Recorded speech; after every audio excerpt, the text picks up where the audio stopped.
Watch out mga kadong, itong pupuntahan palang beach natin ay ito yung pinakamagandang beach sa balat ng lupa. Ito'y tinatawag na Harip Beach na matatagpuan lamang sa Hinatuan City. Dito binayo na namin yung daan.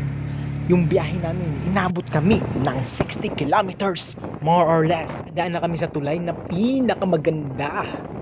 Iwan ko lang kung maganda sa inyo. Kung bumili ng sasak, ay ito pala, yung kasunod pala. At dito habang nagbabiyahe kami, dapat dahan-dahan lang tayo para iwas disgrasya. Tinatawag nila itong hidden paradise, pero hindi na siya hidden eh. Nalalaman na namin eh. Welcome to Barangay Harip. Malayo-layo itong biyahe namin. Itong bahay na to, ito yung magandang bahay. Hindi ka maiinitan kahit sa pagtulog mo sa tanghali. Mahangin siya.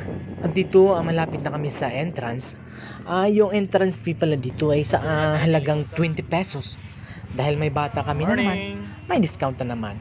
Yung binayaran namin dito, imbis na 110, 100 pesos na lang. Baga, discount na lang siya. Kasi may bata na naman. Nung naghahanap uli kami ng cottage, mas mura yung cottage dito kaysa dun sa unang niliguan namin, dun sa Adel. Nayaran namin cottage ay 400 lang siya. Diba? 400 pesos lang. Sulit na. Pampamilya na. Pambarkada pa. I love Harip. I love you all. At dito, papunta na kami sa aming cottage na aming nahanap. Dahil dadalhin na namin yung mga gamit.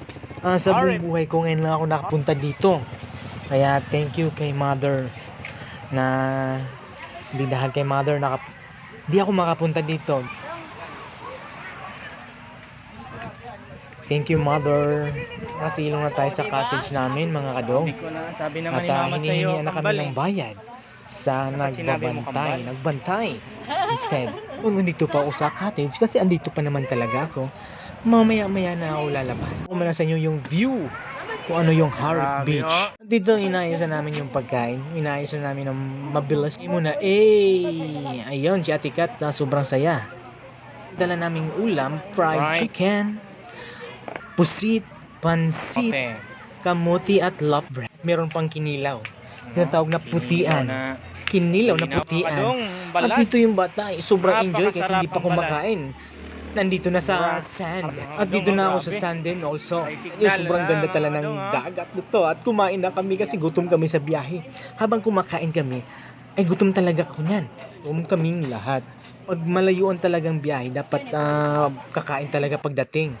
Nandito na tayo sa dagat. Ay, natulog pala ako dyan. Tulog na lang mata. Ganda ng waves. Diyan, natulog talaga ako ng seryoso dyan.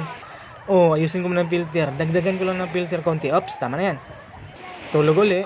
Oops, ayusin mo na. Balas. Gusto mo?